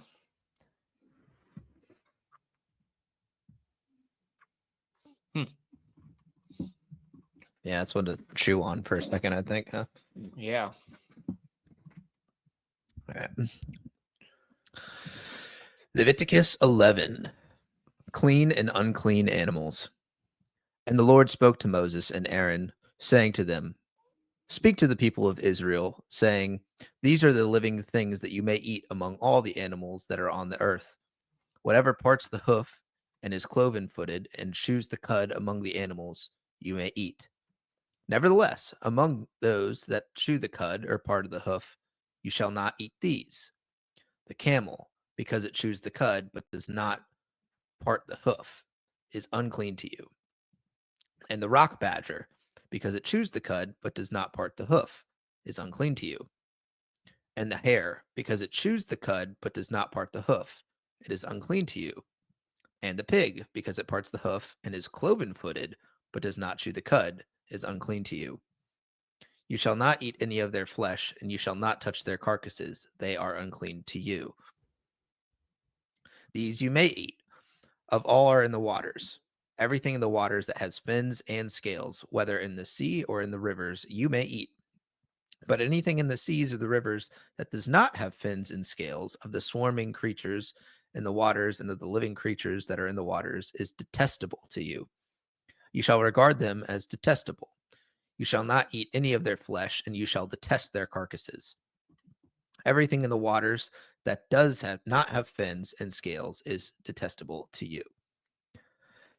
And these you shall detest among the birds. They shall not be eaten, they are detestable.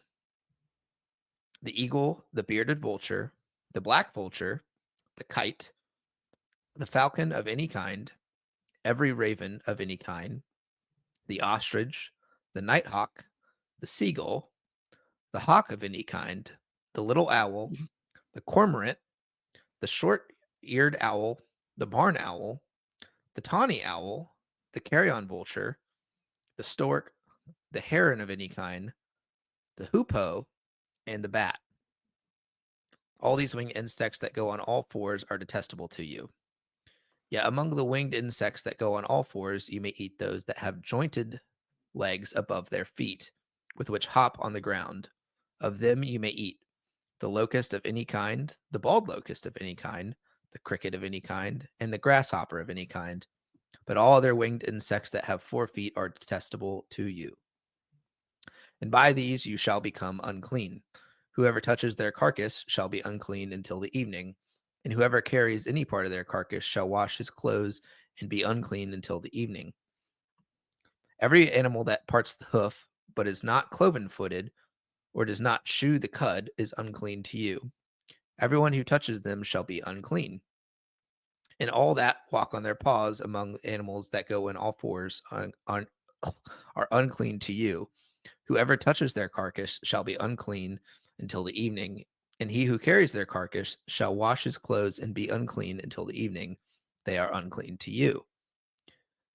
And these are unclean to you among the swarming things that swarm on the ground: the mole rat, the mouse, the great lizard of any kind, the gecko, the monitor lizard, the sand lizard, and the chameleon.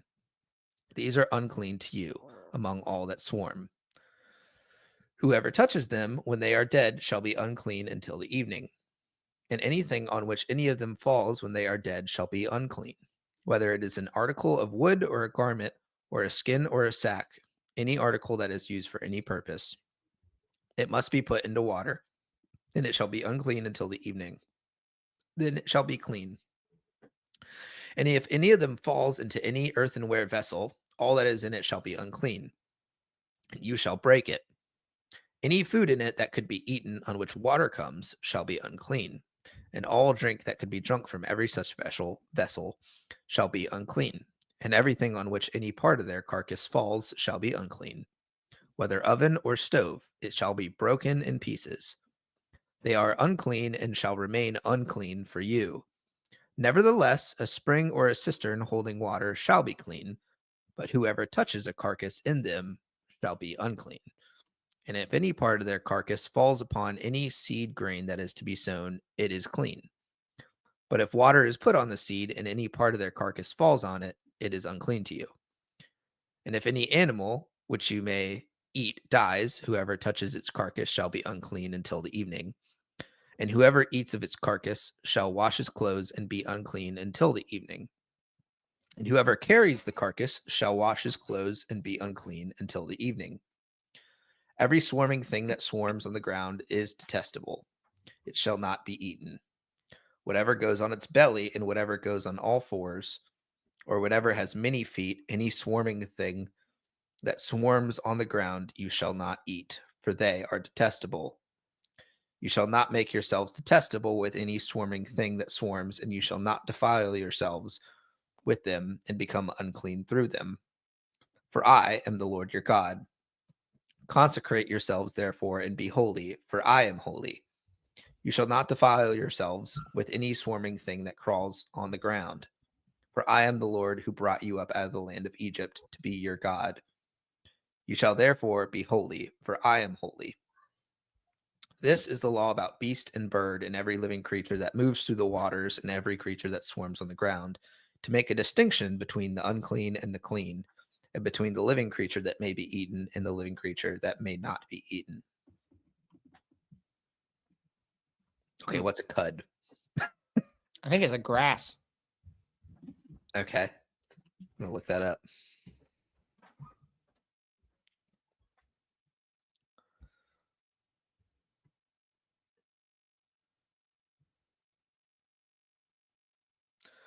Partly digested food returned from the first stomach of ruminants to the mouth for further chewing. Hmm.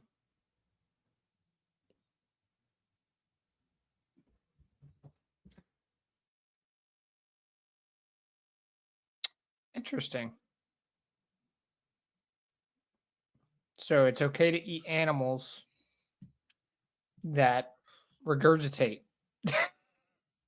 It seems unclean if you think about it, but according to the Lord, it's not. But does Yeah, not part the hoof.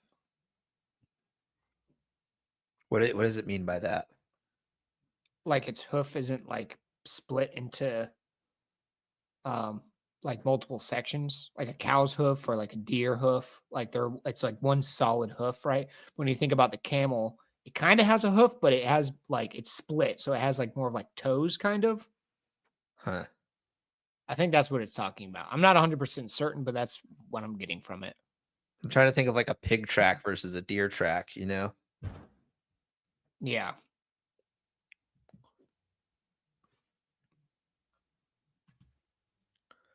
Cloven footed.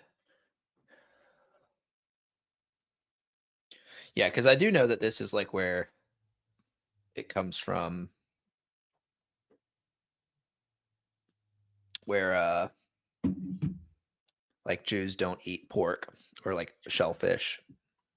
Yeah, that's what I thought it was originally because of what happened with Jacob getting his name changed to Israel, how um God put out like it describes him putting the sinew of his thigh or something like that. Like they put his hip out of socket, but it was like the sinew joint or something. That's what I thought it was from originally until I read this and I was like, oh, it just makes it pretty clear that we shouldn't eat pigs.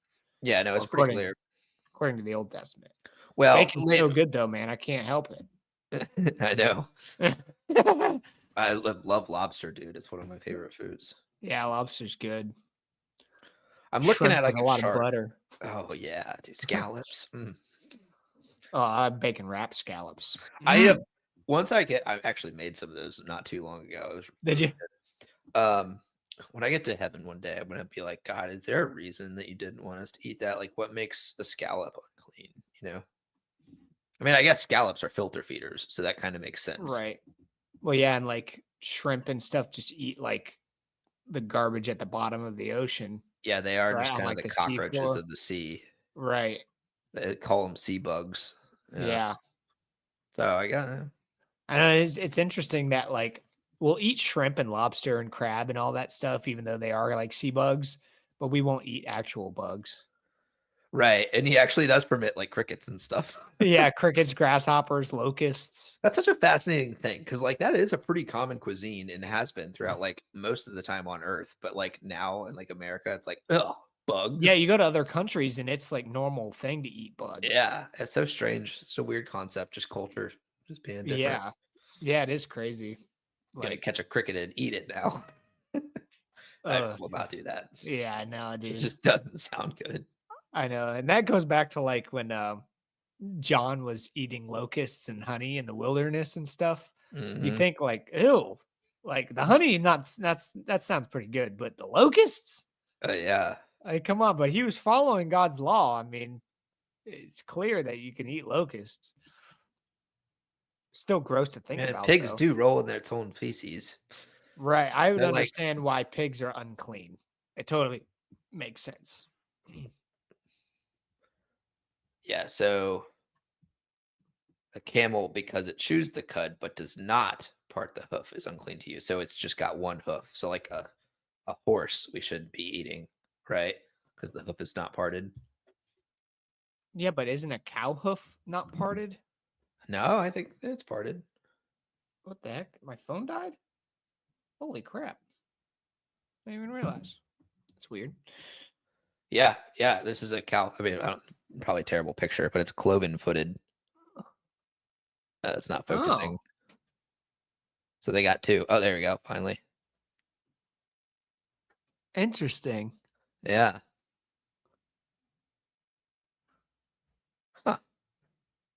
So if it's just 1 foot, you can't eat it. Like one. Okay. Yeah. Yeah, because So now like, that I'm thinking about deer tracks. Yeah, so I had it backwards. yeah, that's what I was thinking. I'm like, deer tracks have the The two, yeah. uh-huh. Because then pigs are cloven footed, I think. Um, what did it say? The pig, because it parts the hoof and is cloven footed, but does not chew the cud, is Right. unclean to you. Yep. How And are you it's supposed to interesting know if it too, chews like the cud? That's like such a like how many it said stomachs it has? yeah, oh my phone's updating. That's what's happening. Um, I don't know, like I think just based on like I don't know how you would have based it back in this Old Testament time. Like before they had like science and all that stuff to figure out like because it was like the AI on Google was like, you know, cows, deer, antelope, stuff like that, like chews the cud because it's the way their digestive system is built. So they have like a separate stomach that stores the food for a little bit, and then they regurgitate it and chew it to make it more um, like finer, so so their stomachs can digest it easier. But Right. how would you have known back in the day? That's what I'm saying. Yeah, I don't know. I don't Yeah. know.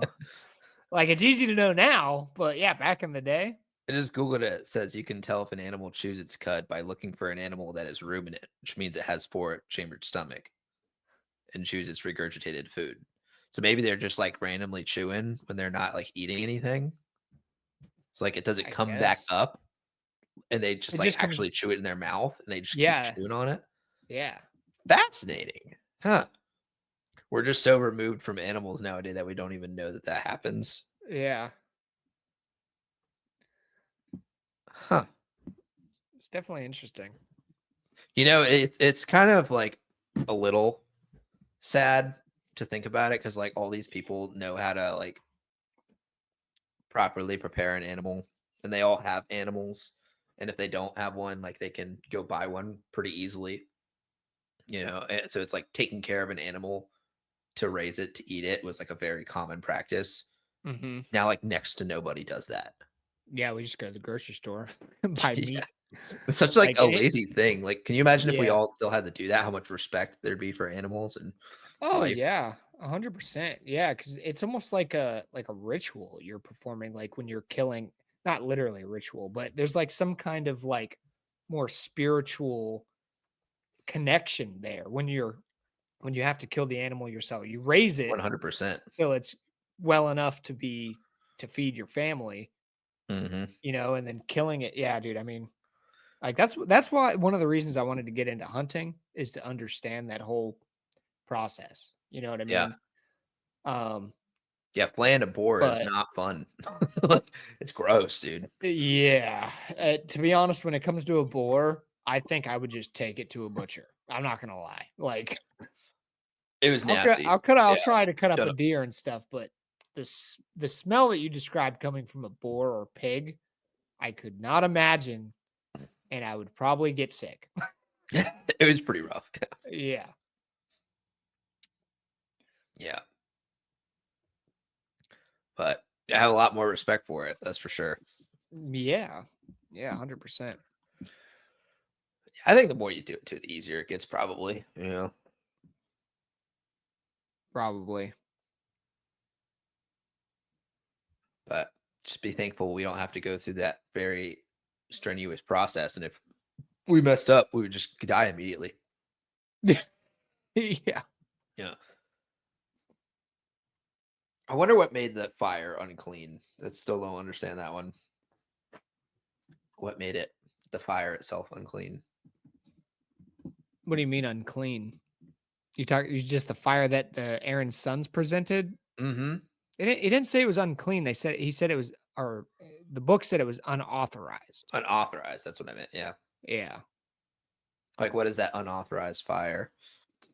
Like they just did it on their own accord, I think. It's basically, Mm, you know, like what we were talking about. They just put their own thoughts and they were like, "Oh, well, let's offer this to the Lord." And right, the Lord's like, "I didn't tell you to do that, man." Like right. they're bringing fire near to the Lord, and it just Yeah, seems like the Lord's own fire just lashed out to protect him almost. Like that's what it feels like to me based on uh-huh, what it said.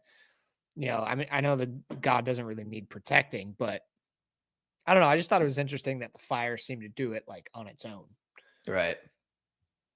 I'm always wondering because, like, now that Jesus died and everything, all food has become clean, quote unquote.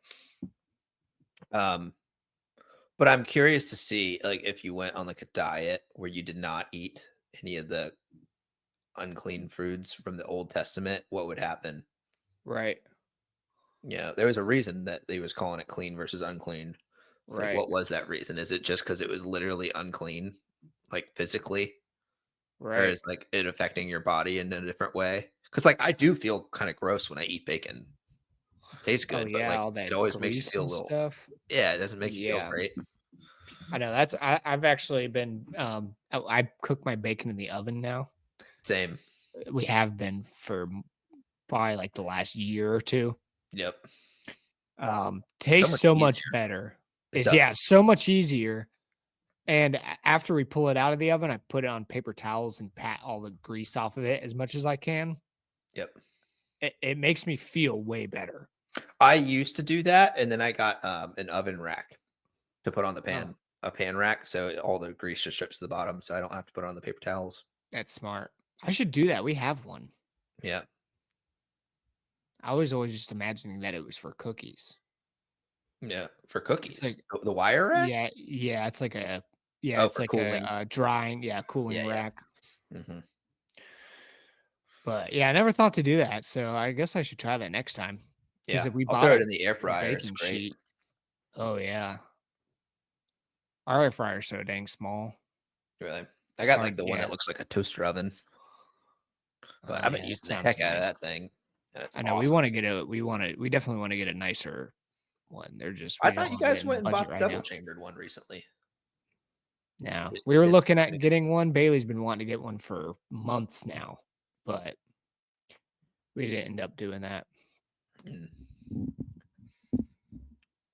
Maybe I'll get it for our anniversary.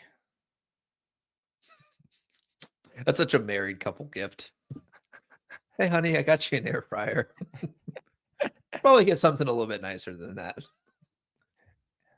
Well, I mean, you can't get something nice every year. She's not really a big jewelry person anyway. Really?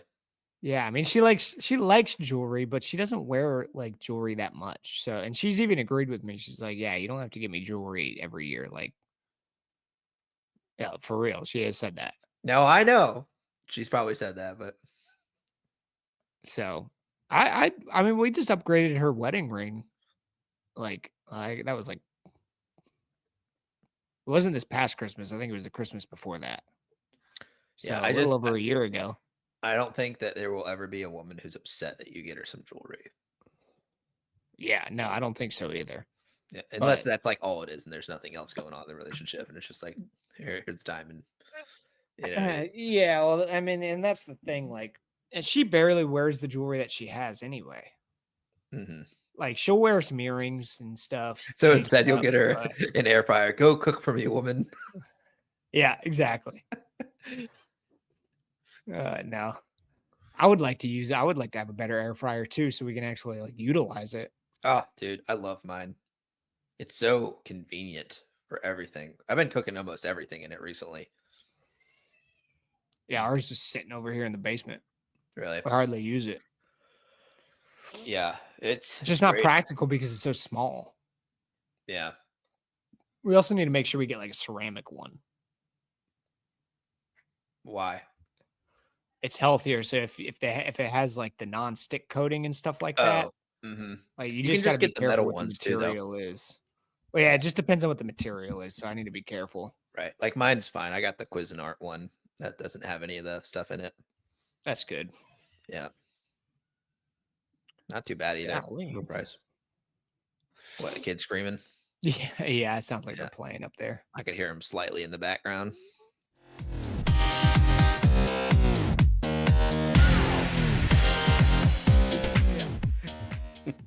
All right. All right. So, All right.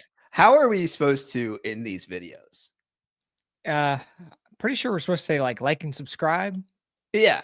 Yeah, no, I agree. But like I don't want to do something like cliche, where like it's like, oh, smash that like button. Like, we can't be doing that. Yeah, no, but when you say it, you got to actually say it like smash that like button. You can't. It just sounds cheesy though, because like people always say it and they're always saying, I'll smash that like button.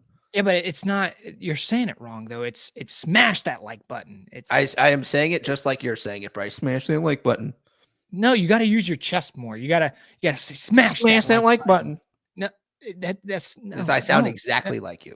No, you It's don't. like, thank you guys for liking and subscribing to our YouTube channel. If you were interested, please tune back in next week. We are dropping new videos on Mondays and Thursdays. And God bless y'all. Yeah. Also, don't forget to smash that like button. Do any of that. Gosh, dang it, man. God bless. God bless y'all.